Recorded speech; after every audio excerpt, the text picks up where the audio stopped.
Salam kepada semua jemaat Tuhan. Hari ini mari kita bersama-sama untuk ibadah hari ini. Oleh itu, mari kita bersama-sama mempersiapkan hati kita untuk ibadah kita hari ini.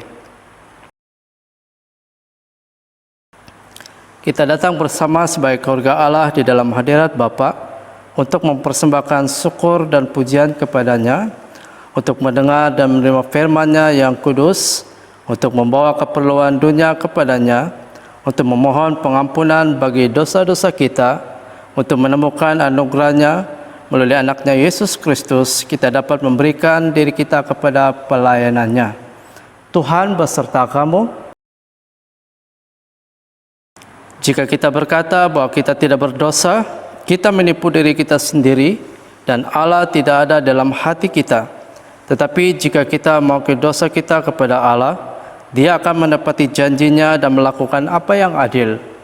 Dia akan mengampuni dosa kita dan membersihkan kita daripada perbuatan yang salah. Marilah kita bersama-sama mengakui dosa kita di hadapan Yang Allah Maha Kuasa. Allah yang penuh belas kasihan, Bapa kami di sorga, Pencipta kami dan Hakim kami. Kami telah berdosa terhadap Engkau dan terhadap sama manusia, baik dalam pikiran, perkataan, dan perbuatan, melalui kelalaian, kelemahan, dan kesalahan yang disengajakan. Kami sekarang bertobat dan benar-benar menyesal sebab kesalahan kami. Bapa, ampunilah kami demi anak-Mu, Yesus Kristus yang telah mati untuk kami. Kuatlah kami supaya dapat mengasihi dan mentaati Engkau dalam kehidupan yang baru, melalui Yesus Kristus Tuhan kami. Amin. Allah yang Maha Kuasa mengampuni semua orang yang mengakui dosa mereka dengan bertobat, mengasihi kita dan membebaskan kita daripada segala dosa kita melalui Yesus Kristus Tuhan kita. Dia meneguhkan dan menguatkan kita untuk pelayanannya dengan kuasa Roh Kudus dan memelihara kita dalam kehidupan yang kekal. Amin. Tuhan, bukalah bibir kami,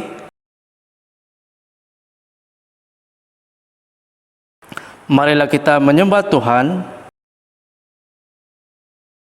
bersama-sama. Kemuliaan pada Bapa, Anak dan Roh Kudus seperti pada mulanya, sekarang ini, sampai selama-lamanya. Amin. Sekarang jemaat Tuhan, mari kita bersama-sama memuji dan menyembah Tuhan.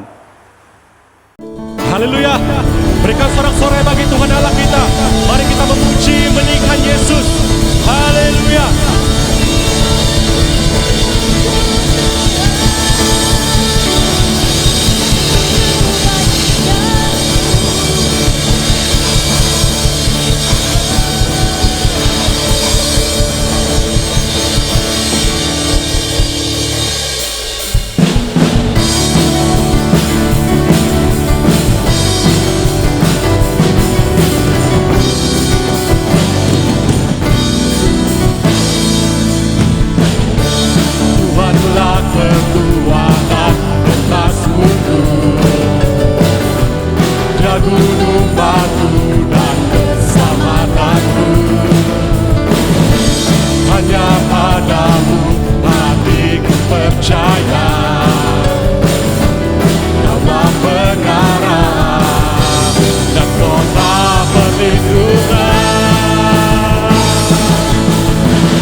ku percaya, walau bumi bergoncang, gunung-gunung beranjak, namun kasih setiamu tak terhindari.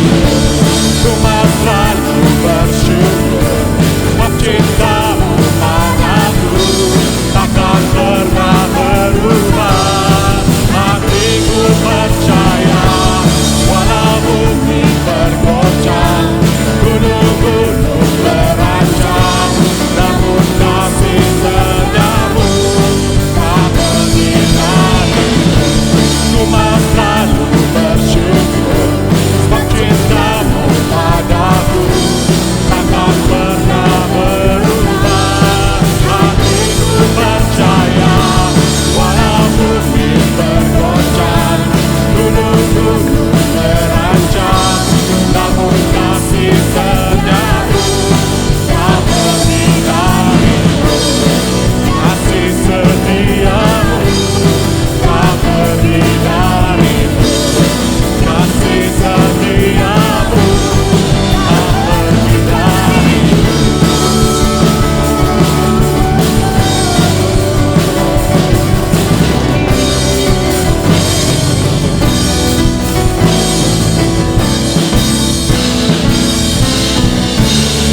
Haleluya, berikan sorak-sorai bagi Tuhan Allah kita.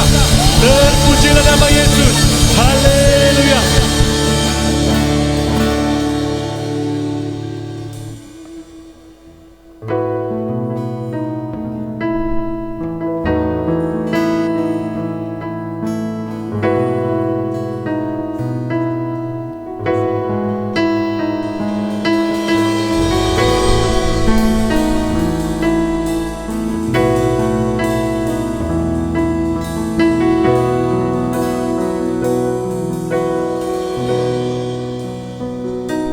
Yesus, kau kebenaran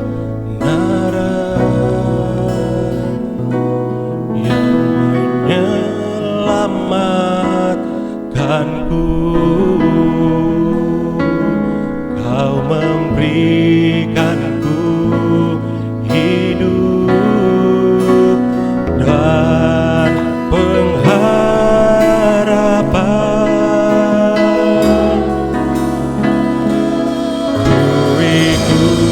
Kehendak-Mu, ku perlu anugerah-Mu,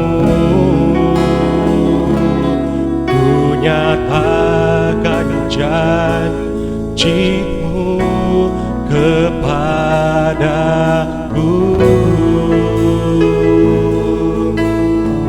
Katakan, Yesus, kau kebenaran.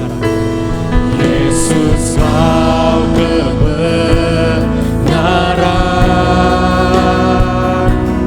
yang menyelamatkanku.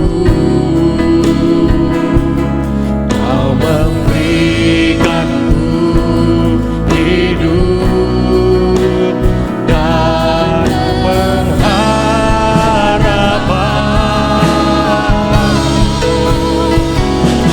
Ku ikut kehendak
hidup bagimu, hatiku tetap menyembahmu. Dunia tak dapat menjauhkanku dari kasih-Mu. Selama kami hidup Tuhan, selama ku hidup bagimu, mataku tetap memandangmu. Dunia tak dapat menjauhkanku dari kasih-Mu. Kalau ku hidup,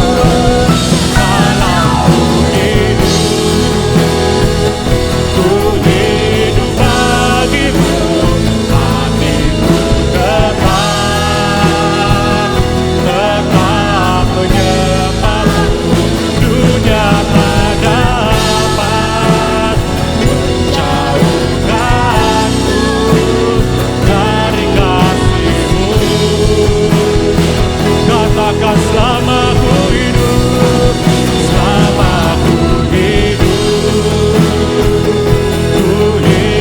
bagimu, mataku tetap memandangmu. Dunia tak dapat menjauhkanku dari kasih-Mu.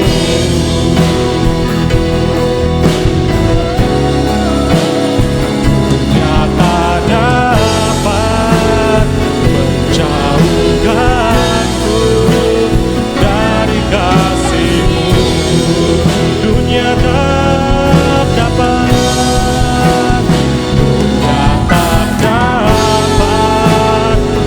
menjauhkanku dari kasih-Mu. Haleluya Tuhan, hanya Kau yang layak disembah, hanya Kau yang layak dipuji. Oh haleluya, kami memuji kebesaran-Mu, kami mengagungkan Engkau. Terima kasih Tuhan, Engkau sangat baik, Engkau teramat baik. Haleluya, terima kasih Tuhan.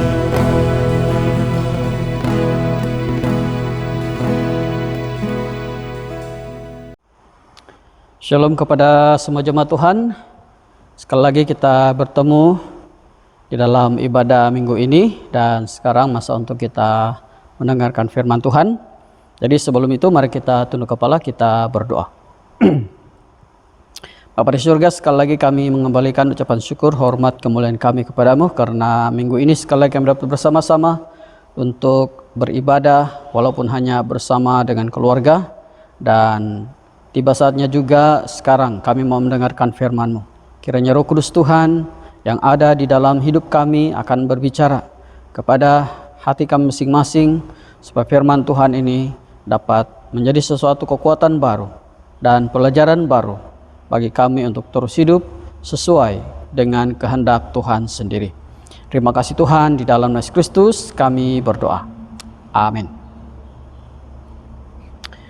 Nah, untuk khotbah minggu ini saya mulakan dengan satu pembacaan di dalam 2 Korintus pasal 8 ayat 7. Di mana firman Tuhan ini berbunyi seperti ini.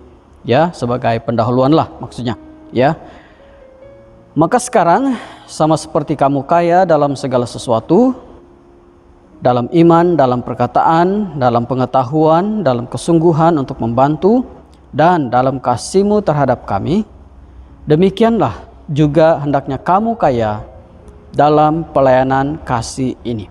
Ya, jadi ayat ini sebenarnya menjelaskan tentang bagaimana jemaat di Korintus telah diperkayakan dalam segala sesuatu. Dan Rasul Paulus menyenaraikan di sini antara lainnya adalah dari segi iman, perkataan dan pengetahuan, kesungguhan dalam membantu, dan kasih terhadap para hamba Tuhan seperti Rasul Paulus.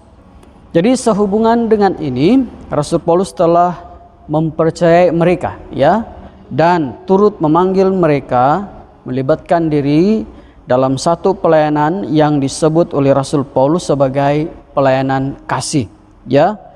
Jadi pelayanan kasih ini sebenarnya adalah satu usaha untuk mengumpul sumbangan atau dana kepada jemaat-jemaat atau kepada orang-orang di Yudea, ya.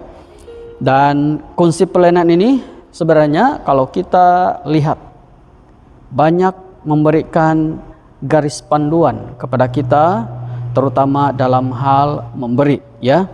Jadi dengan itu, dengan tema, ya, pelayanan kasih, dan berdasarkan kepada 2 Korintus pasal 8 mulai 7 hingga akhir, kita akan coba bersama-sama belajar bagaimanakah kita melaksanakan pelayanan kasih kita dengan cara yang benar, berkenan di hadapan Tuhan, terutamanya dalam konteks kita hari ini, ya. Nah, yang pertama adalah bukan karena perintah. Apa maksudnya bukan karena perintah? Ya, ini karena pelayanan kasih ini adalah berdasarkan kasih karunia, ya. Nah, dalam 2 Korintus pasal 8 ayat 8 hingga 9 mengatakan seperti ini. Aku mengatakan hal itu bukan sebagai perintah, melainkan dengan menunjukkan usaha orang-orang lain untuk membantu. Aku mau menguji keikhlasan kasih kamu, karena kamu telah mengenal kasih karunia Tuhan kita Yesus Kristus, bahwa Ia yang oleh karena kamu menjadi miskin sekalipun Ia kaya, supaya kamu menjadi kaya oleh karena kemiskinannya. Nah, kalau kita perhatikan sebenarnya pelayanan kasih ini adalah cadangan Rasul Paulus. Dalam arti kata yang lain, ini sepertinya satu perintah lah, ya. Tetapi Rasul Paulus juga menjelaskan di sini bahwa ketika dia mendorong jemaat di Korintus untuk terlibat, maupun Titus, di mana Titus ini sebenarnya adalah yang telah dipilih oleh Rasul Paulus untuk mengetuai program pelayanan kasih ini, ya. Rasul Paulus mau melihat kesediaan, ya, jemaat di sana untuk melaksanakan. Ini bukanlah karena semata-mata perintah Rasul Paulus, ya, sendiri. Jadi apa yang Rasul Paulus mahukan adalah pelayanan kasih ini seharusnya berdasarkan kepada pengenalan mereka akan kasih karunia Allah itu sendiri, seperti yang dinyatakan di dalam ayat 9 tadi, ya. Sehingga pelayanan ini dapat disambut, disokong, dan dilaksanakan dengan penuh sukacita, ya. Kalau kita melihat dalam ayat 9, Rasul Paulus menerangkan bagaimana kasih karunia Kristus, ya, menjadi miskin. Maksudnya bagaimanakah kasih karunia ini menjelaskan bahwa Kristus menjadi miskin supaya kita menjadi kaya, ya. Dengan cara apa Rasul Paulus menjelaskannya? Nah, di sini perhatikan baik-baik, ya, dalam ayat 9 ini. Yesus Kristus adalah kaya dalam kehidupannya yang sebenar, ya, karena Dia adalah Allah, Dia adalah anak Allah secara ruh. Bahkan sebelum Dia dilahirkan dalam dunia, Yesus Kristus adalah pribadi yang berada di sisi Bapa Surgawi, dan dalam kuasa dan dalam kemuliaan turut serta menciptakan dunia ini berdasarkan kepada apa yang diperintahkan oleh Bapanya. Namun karena kita, Dia menjadi miskin. Bagaimana Dia menjadi miskin? Dia meninggalkan semuanya ini untuk dilahirkan dan hidup dalam keadaan sederhana seperti kita di bumi ini, ya. Jadi bagaimana pula tindakan ini mengkayakan kita? Karena tindakan Yesus memiskinkan dirinya ini dengan menjadi manusia, dengan meninggalkan takhta kemuliaannya dan datang ke bumi untuk melayani, memberikan kita kekayaan. Karena apabila dia telah melaksanakan perdamaian, penyelamatan itu, sekarang kita dapat memperoleh kekayaan kehidupan kekal. Dan ini adalah teladan yang Rasul Paulus mau jemaat di Korintus menjadikan sebagai dasar di dalam mereka memahami pelayanan kasih yang dicadangkan oleh Rasul Paulus ini. Ya, jadi dia mau jemaat di Korintus apabila nanti mereka melaksanakan pelayanan kasih ini, mereka harus melihatnya dari sudut kasih karunia Allah yang telah diberikan kepada mereka. Ya, dan bukannya karena itu sebagai satu perintah daripada Rasul Paulus sendiri. Karena menjadi kebiasaan kita dari segi psikologi pun, apabila sesuatu perintah kita lakukan, dia boleh menjadi sesuatu yang seperti paksaan. Dan apabila itu menjadi seperti satu paksaan yang terpaksa kita ikut, itu akan menjadi satu beban, sehingga kerja itu mudah pun akan menjadi berat. Tetapi apabila kita melihat itu sebagai kasih karunia, maksudnya kita melakukan itu karena kita memahami bagaimana Kristus telah mengkayakan kita, maka apabila ada peluang pelayanan seperti ini, ya, kita bukan saja bersuka cita, tetapi ini bila kita melakukannya, kita akan lakukan berdasarkan kerelaan, ya. Jadi itu adalah perkara yang kedua. Kita harus melakukan pelayanan kasih ini berdasarkan kerelaan. Dalam 2 Korintus pasal 8 ayat 10 hingga 12 mengatakan, ini adalah pendapatku tentang hal itu, yang mungkin berfaedah bagimu. Memang sudah sejak tahun yang lalu kamu mulai melaksanakannya dan mengambil keputusan untuk menyelesaikannya juga.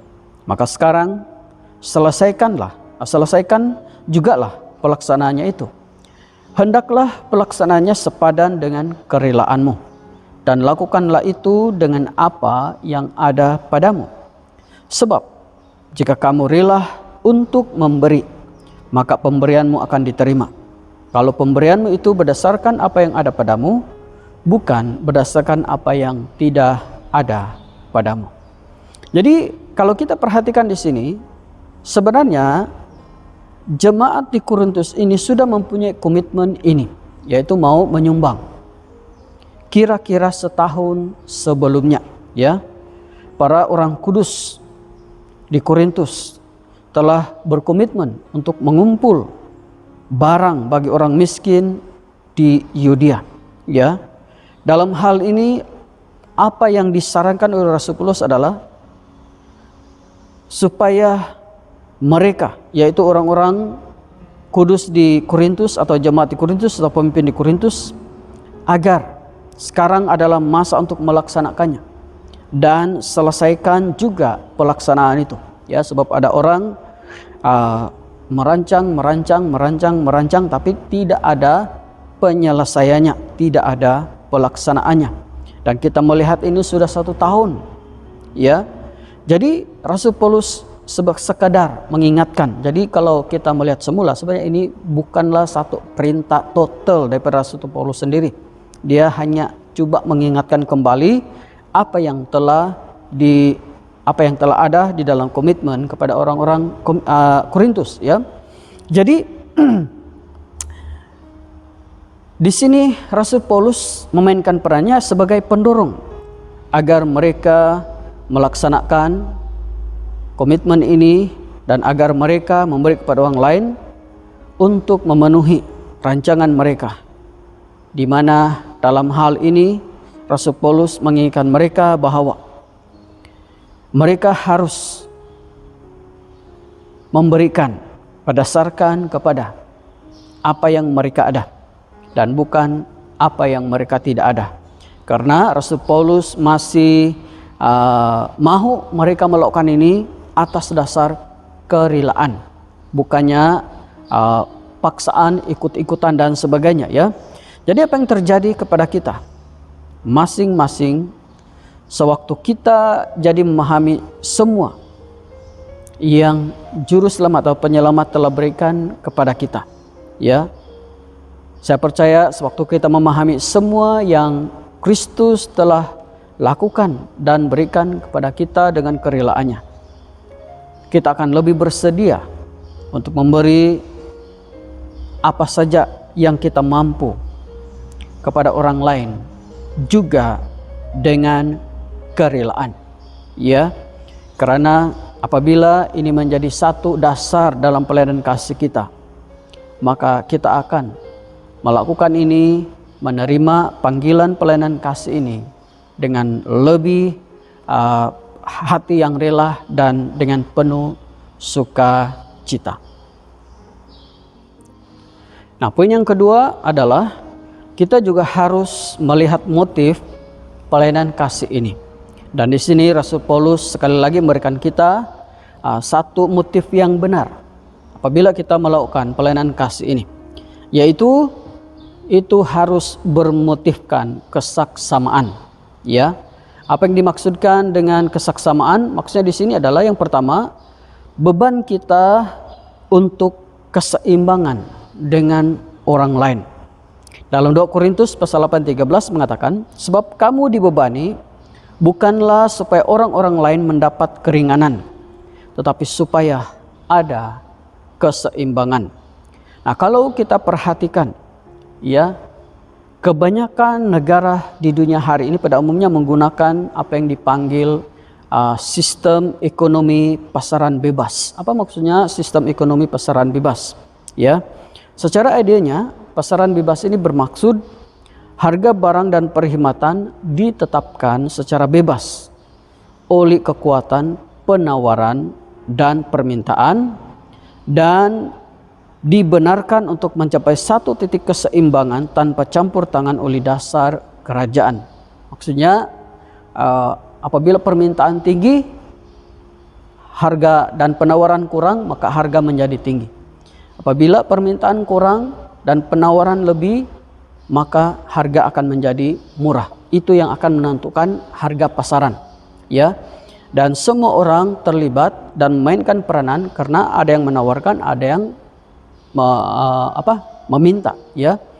Jadi itu adalah yang menjadi katanya sistem ekonomi mereka ya. Tapi secara realitinya negara-negara ini, termasuklah kita Malaysia, sebenarnya secara praktik ya mengamalkan sistem apa yang dipanggil ekonomi kapitalis. Ya, apa maksud kapitalis ini?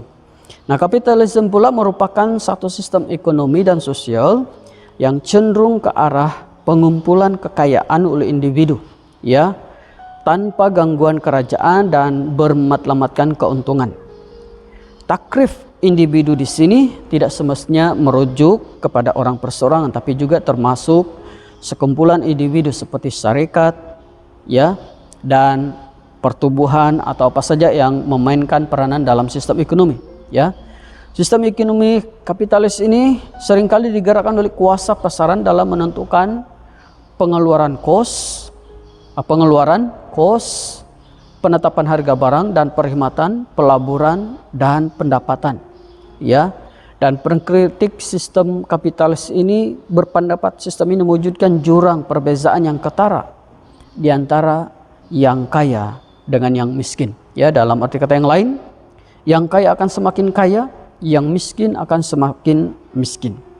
Dalam situasi seperti inilah pelayanan kasih ini memainkan peranan, di mana yang mempunyai sesuatu, tidak kiralah itu adalah dalam bentuk material, keuangan, kedudukan atau kuasa, itu boleh digunakan untuk membantu orang lain supaya digunakan sepenuhnya supaya terdapat sedikit keseimbangan ya. Itu sebabnya kadang-kadang sama ada ekonomi pasaran bebas atau kapitalis, kadang-kadang kerajaan perlu juga campur tangan untuk menghadkan pergerakan ini secara bebas. Karena kalau tidak, dia akan menjadi tidak seimbang. Ya, jadi dalam hal ini, apa yang kita lakukan dalam pelayanan kasih? Ya, karena matlamat kita adalah untuk mencapai keseimbangan, supaya yang kaya tidaklah terlalu kaya, yang miskin tidak terlalu miskin. Kalau kita menggunakan pemacu atau pemegang taruh ekonomi, itu bukan mudah. Tapi peranan kita adalah sama ada itu berat atau ringan. Semampu kita, mana-mana yang memerlukan, kita berusaha untuk menyumbang. Ya, mungkin tidak akan dapat meringankan beban orang lain. Ya, tapi sekurang-kurangnya kita boleh menyumbang dalam mewujudkan masyarakat yang seimbang dan seksama. Ya, baik dari aspek ekonomi, politik, dan sosial. Karena melalui pelayanan kasih kita dengan menyumbang, memberi. Ya, dan dalam musim PKP sekarang ini, terutama di awal-awal ketika ramai orang belum bersedia, maka pihak gereja kita, malah Yesus juga telah memberikan sumbangan walaupun itu tidak diwar-warkan di media massa seperti mana yang biasanya dilakukan oleh pihak-pihak di luar daripada keagamaan. Ya, tapi kita ada, tidaklah banyak, tapi kita ada menyumbang kepada kumpulan-kumpulan tertentu, golongan-golongan tertentu yang terjejas. Karena kita mau keseimbangan itu ada, supaya kita yang berkelebihan ini dapat memberi kepada mereka yang memerlukan pada waktu itu. Ya. Kemudian yang kedua, kelebihan kita untuk mencukupkan orang lain. Ya, kalau tadi beban kita untuk memastikan ada satu keseimbangan, ya, kecukupan orang lain. Sekarang ini kelebihan kita untuk mencukupkan orang lain. Dalam 2 Korintus pasal 8 ayat 14 hingga 15 mengatakan, maka hendaklah sekarang ini kelebihan kamu mencukupkan kekurangan orang mereka, agar kelebihan mereka kemudian mencukupkan kekurangan kamu, supaya ada keseimbangan. Seperti ada tertulis, orang yang mengumpulkan banyak tidak kelebihan, dan orang yang mengumpulkan sedikit tidak kekurangan. Jadi pelayanan kasih yang bermotifkan kesaksamaan ini benar-benar memerlukan keikhlasan dan kesungguhan hati untuk melakukannya. Ya, karena seperti yang sudah dijelaskan, di dalam masyarakat ada tingkat ekonomi yang berbeza. Dan di dalam pelayanan kasih ini kita memerlukan di mana kalau kita melihat kita berkelebihan, kita harus mencukupkan orang lain dengan menyumbang. Ya, dan ini yang Rasul Paulus coba dorong kepada jemaat di Korintus, karena mungkin pada masa itu jemaat di Korintus mempunyai kelebihan, ya, berbanding dengan jemaat-jemaat lain seperti di Yudea. Ya, jadi dalam hal ini bukan saja tindakan berkorban dan memikul beban itu harus dilihat sebagai sesuatu yang wajar, tapi apa yang lebih penting ialah bagaimana keseimbangan itu dapat dicapai. Ya, jadi dalam konteks pelayanan kasih yang dianjurkan oleh Rasul Paulus ini, dia mahu agar jemaat di Korintus melihat bahwa kelebihan mereka dan kekurangan mereka seharusnya menjadi faktor dalam mencapai keseimbangan kepada jemaat yang lain. Ya, dalam mendorong mereka, Rasul Paulus telah mengambil kata-kata Musa dalam Keluaran 16:18. Ya, yang tadi sudah dibacakan, yaitu orang yang mengumpulkan banyak tidak kelebihan, dan orang yang mengumpulkan sedikit tidak kekurangan. Ya, di mana dalam konteks pembacaan ini dalam Keluaran pasal 16-18 ini, dia mengisahkan tentang bagaimana Tuhan menyediakan keperluan bangsa Israel ketika di padang gurun, di mana ketika mereka mengeluh tentang keperluan, terutama makanan mereka. Waktu mereka bersungut-sungut, maka Tuhan beritahu Musa, saya mendengar Dan apa yang dia lakukan selepas itu adalah pada waktu senja dia telah mengirimkan burung puyuh, yaitu daging, ya, menyediakan makanan daging. Kemudian pada waktu pagi dia menyediakan roti, ya, yang dipanggil mana. Tapi ada syaratnya, yaitu mereka hanya perlu mengambil menurut keperluan mereka, jangan lebih, jangan kurang, dan makan dan habiskan sekali, jangan simpan-simpan, ya. Karena apa? Mengambil lebih dari itu tidak bermakna. Sebab kalau kita perhatikan, kalau kita baca dalam bab 16 Keluaran ini, apa yang terjadi adalah daging yang lebih akan membusuk dan roti yang lebih akan mencair. Artinya mereka simpan lebih pun tetap tidak berguna juga esoknya, ya, karena daging menjadi busuk, roti menjadi cair, ya. Jadi maksudnya di sini adalah menjadi kewajiban kepada mereka yang berkelebihan, yaitu melebihi keperluan sendiri. Contohnya, saya hanya memerlukan 100, tapi mungkin saya mempunyai 1.000 atau 5.000, ya. Bukankah sebaiknya yang lebih ini, kalaupun tidak semuanya, kita fikirkanlah kepada orang lain, agi-agikan kepada orang lain, ya, agar kita dapat menyumbang kepada orang lain yang memerlukan. Karena kelebihan yang tidak diperlukan, ya, hanya akan menjurus kepada pembaziran, ya, seperti mana yang berlaku di sini. Dan lebih teruk lagi, itu menjurus kepada kerakusan, ya, ketamakan dan kepentingan diri sendiri yang sudah pastilah bukan sesuatu yang membawa berkat Tuhan.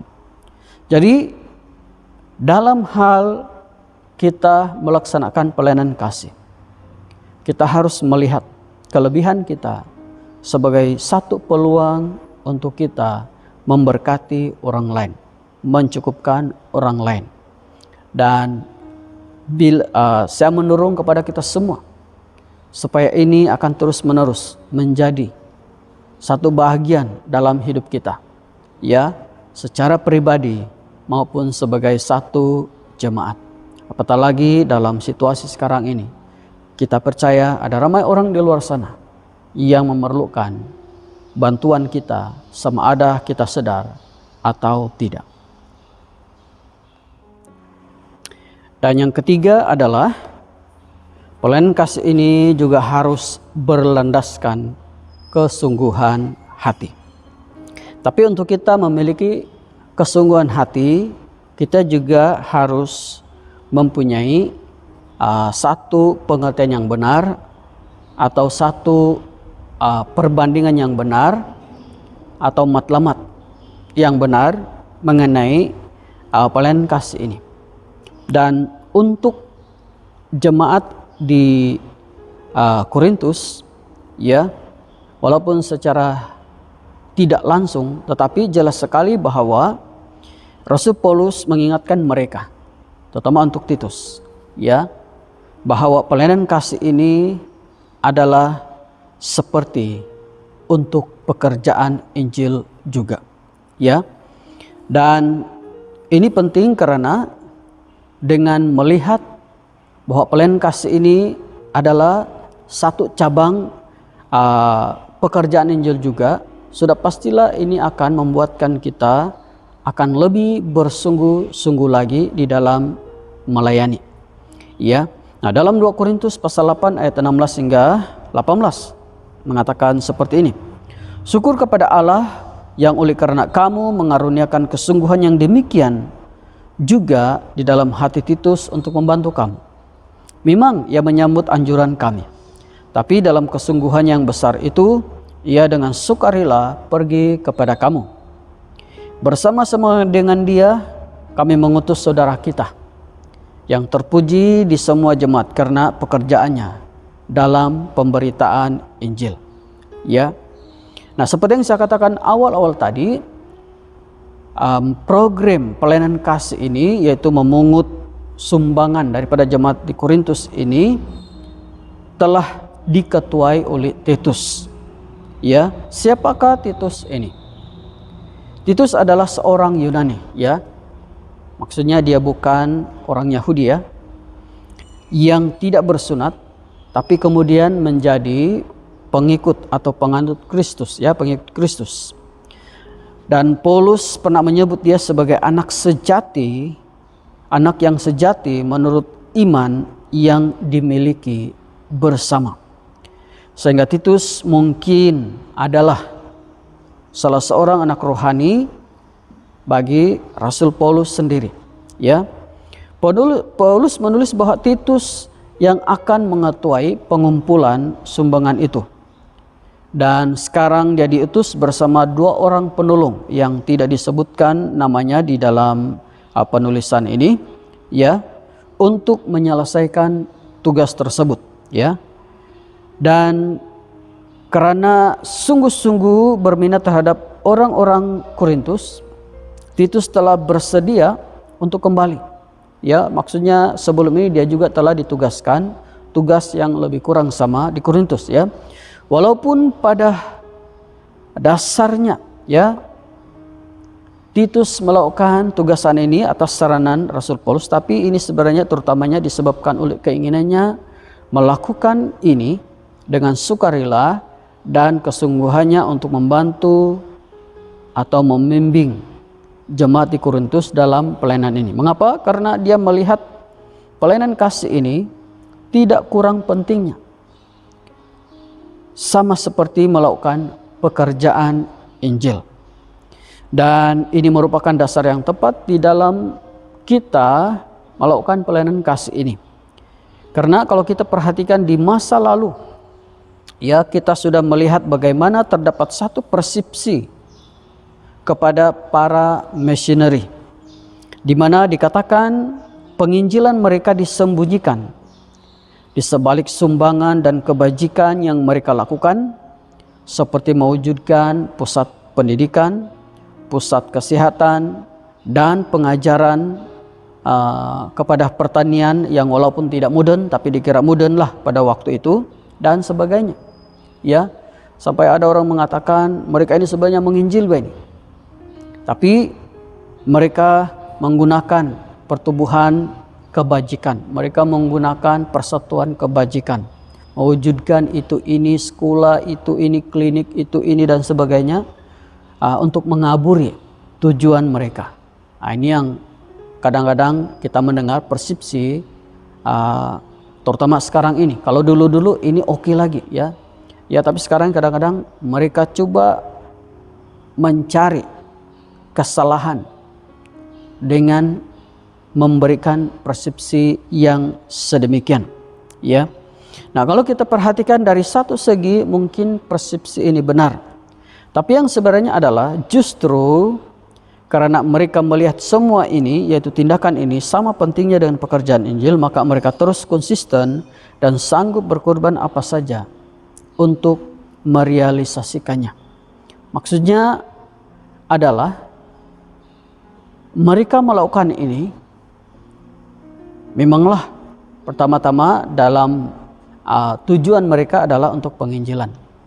Tetapi kalau untuk penginjilan saja, mereka tidak akan memikirkan perkara dominan yang lain, seperti menambahkan beban mereka dengan mewujudkan lagi tugas baru, kenapalah tidak menginjil saja, ya. Dan tidak perlulah memikirkan mencari dana lebih, membuang tenaga lebih untuk proyek ini, ya. Tapi kalau kita perhatikan, mereka tetap lakukan karena mereka tahu dengan melakukan tugas-tugas kerja-kerja kebajikan ini itu sama seperti mengkabarkan Injil. Sebab kita melihat ada juga tempat-tempat di mana ketika para misioneri pergi ke satu tempat, ada yang menerima, ada yang tidak, walaupun mereka melakukan semada penginjilan atau tugas-tugas kebajikan. Tapi ini bukan menjadi sesuatu yang menghadapkan hati para misioneri ini. Karena apa yang mereka mau buat adalah sama ada mereka direct dalam penginjilan atau mereka lakukan tugas-tugas kebajikan, bagi mereka itu adalah sama, yaitu seperti melakukan pekerjaan Injil. Dan ini adalah penting untuk kita, karena ini akan membantu kita untuk melibatkan diri dalam pelayanan kasih ini. Karena kita tahu dengan melakukan pelayanan kasih ini, kita juga sebenarnya melaksanakan atau melakukan pekerjaan Injil. Yang kedua adalah kita harus berlandaskan dengan kesungguhan hati, karena kita tahu apa yang kita lakukan ini adalah untuk kemuliaan Tuhan. Maksudnya di sini kalau kita tahu ini adalah untuk pekerjaan Injil, kita tahu ini adalah untuk kemuliaan Tuhan, saya percaya kita juga akan buat ini dengan bersungguh-sungguh. Dalam 2 Korintus pasal 8 ayat 19 hingga 23 dikatakan, dan bukan itu saja, ia juga telah ditunjuk oleh jemaat-jemaat untuk menemani kami dalam pelayanan kasih ini, yang kami lakukan untuk kemuliaan Tuhan, dan sebagai bukti kerelaan kami. Sebab kami hendak menghindarkan hal ini, bahwa ada orang yang dapat mencela kami dalam hal pelayanan kasih yang kami lakukan, dan yang hasilnya sebesar ini. Karena kami memikirkan yang baik, bukan hanya di hadapan Tuhan, tapi juga di hadapan manusia. Bersama-sama dengan mereka kami utus seorang lain lagi, yaitu saudara kita yang telah beberapa kali kami uji, dan ternyata selalu berusaha untuk membantu. Dan sekarang yang makin berusaha karena besarnya kepercayaan kepada kamu. Titus adalah temanku yang bekerja bersama-sama aku untuk kamu. Saudara-saudara kami yang lain itu adalah utusan jemaat-jemaat dan suatu kemuliaan bagi Kristus. Jadi pelayanan kasih ini melalui pengumpulan sumbangan orang-orang kudus di Korintus untuk orang-orang di Yudea juga telah dikerjakan atau dilaksanakan oleh Titus dengan begitu baik, ya, sebagaimana yang disimpulkan dalam keterangan surat 2 Korintus ini, ya. Surat ini kemungkinannya ditulis semasa Rasul Paulus di Masedonia, ya, dan tidak lama setelah Titus bertemu dengan Rasul Paulus. Mengapa Rasul Paulus begitu mempercayai Titus? Karena Titus bukan saja pengurus yang baik, tapi dia juga orang yang dapat dipercayai untuk memikul tugas-tugas yang rumit dalam situasi yang sukar. Tambahan pula dia adalah seorang yang berani, matang, dan teguh dalam tugas-tugasnya. Jadi pemilihan Titus ini sangat penting karena Paulus sangat memandang serius akan pelayanan kasih ini. Perhatikan, Paulus tidak mahu akan ada celaan dalam proses pengurusannya. Paulus juga melihat pelayanan ini bukan saja kelihatan baik, dia mau, ya, bukan saja kelihatan baik di hadapan Tuhan, tapi juga di hadapan manusia. Namun di atas segalanya ialah biarlah mereka lakukan ini untuk kemuliaan Tuhan, seperti mana yang dinyatakan dalam ayat 19 tadi. Jelas sekali bahwa dalam pelayanan kasih apapun, landasan yang betul adalah sangat penting. Karena itulah yang akan membawa kemana arah permulaan tindakan sampailah ke penghujungnya, yaitu sehingga selesai dengan sempurna. Jadi sebagai kesimpulan, dalam 2 Korintus pasal 8:24 mengatakan seperti ini. Karena itu tunjukkanlah kepada mereka di hadapan jemaat-jemaat bukti kasih-Mu dan bukti kemegahan-Ku atas kamu. Pelayanan kasih jemaat di Korintus merupakan bukti kematangan kasih mereka, dan ini merupakan satu kebanggaan bagi Rasul Paulus sendiri, karena itu berarti Rasul Paulus telah berjaya dan melahirkan satu generasi jemaat yang benar-benar matang dalam iman percaya mereka. Pastinya ini satu kepuasan ya, kalaulah kita berada di posisi Rasul Paulus. Pastinya ini satu kepuasan dan juga satu kesyukuran Rasul Paulus di hadapan Tuhan. Dan kita juga yakin bahwa Tuhan pasti mengatakan well done kepada Paulus, karena dia telah melaksanakan tugasnya dengan begitu baik sekali. Ya, persoalannya adalah kita sebagai Paulus maupun sebagai jemaat di Korintus atau mungkin sebagai Titus, di manakah pencapaian dan tahap kematangan iman percaya kita, terutama dalam hal pelayanan kasih? Apakah legasi yang kita tinggalkan kepada generasi dalam pimpinan kita sekarang? Ya, seperti mana Rasul Paulus telah mewujudkan satu generasi yang matang dalam hal pelayanan kasih. Ada orang berkata, keberhasilan kita dalam satu organisasi, ini termasuklah keluarga, gereja, persatuan, pertumbuhan dan sebagainya. Ya, keberhasilan itu bukan dilihat semasa kita bersama dengan mereka, karena mungkin keberhasilan itu karena kita ada.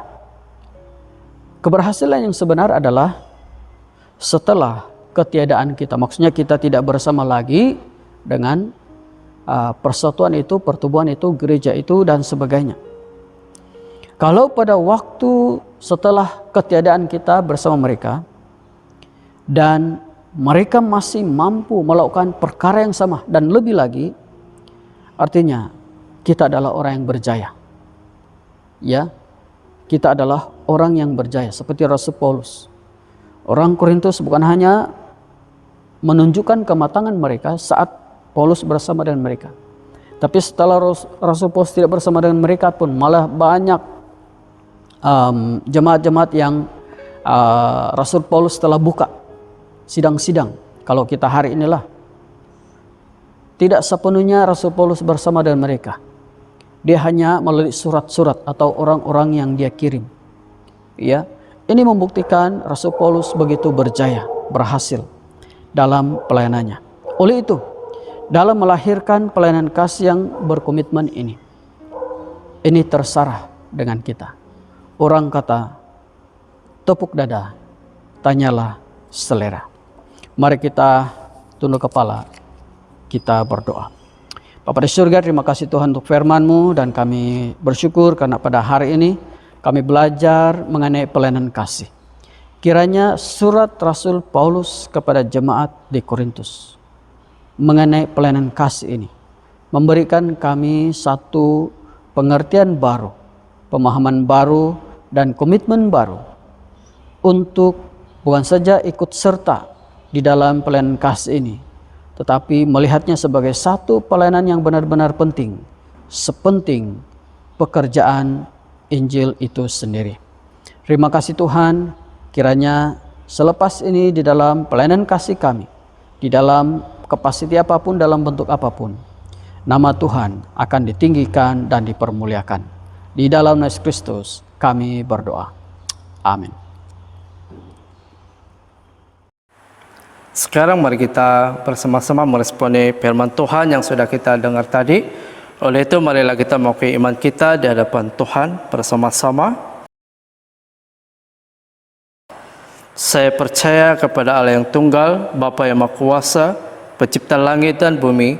Saya percaya kepada Tuhan Yesus Kristus, Anak Tunggal Allah, yang dilahirkan oleh anak darah Maria. Dia menderita semasa pemerintahan Pontius Pilatus. Dia disalibkan, mati, lalu dikuburkan. Pada hari yang ketiga, dia bangkit, dia naik ke surga. Dia duduk sebelah kanan Bapa. Dia akan datang kembali untuk menghakimi baik orang masih hidup dan yang sudah mati. Saya percaya kepada Roh Kudus, gereja yang kudus, dan daripada rasul-rasul, pengampunan dosa, kebangkitan hidup, dan kehidupan yang kekal. Amin.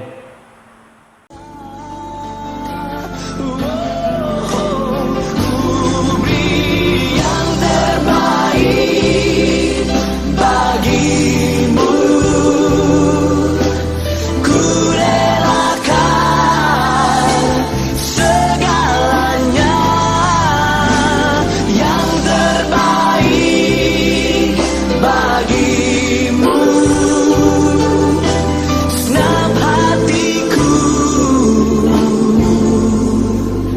dan segenap jiwaku.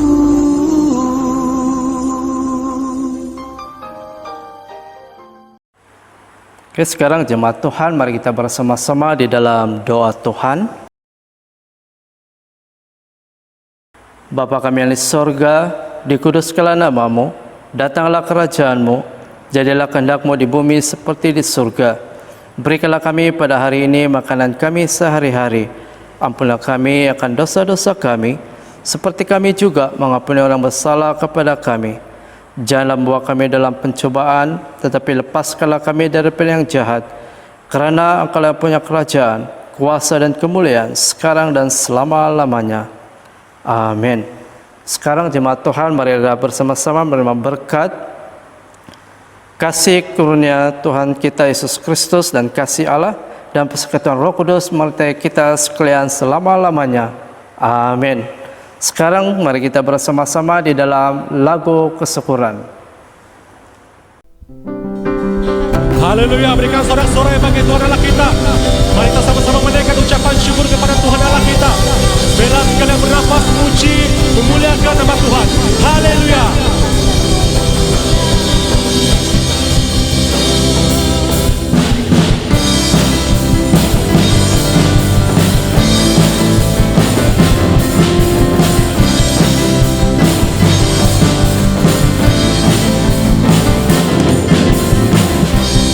Naikkan syukur, puaskanlah perbuatanmu, kasih-Mu di dalam hidupku.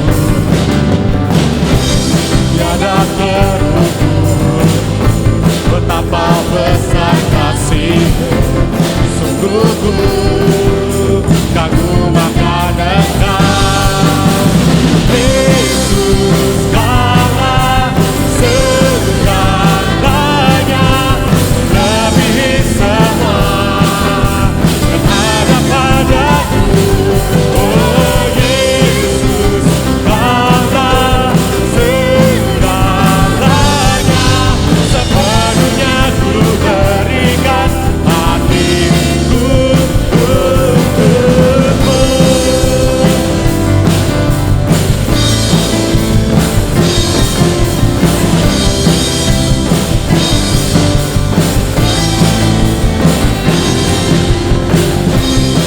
Naikkan syukur, segala perbuatanmu, kasih-Mu di dalam hidupku.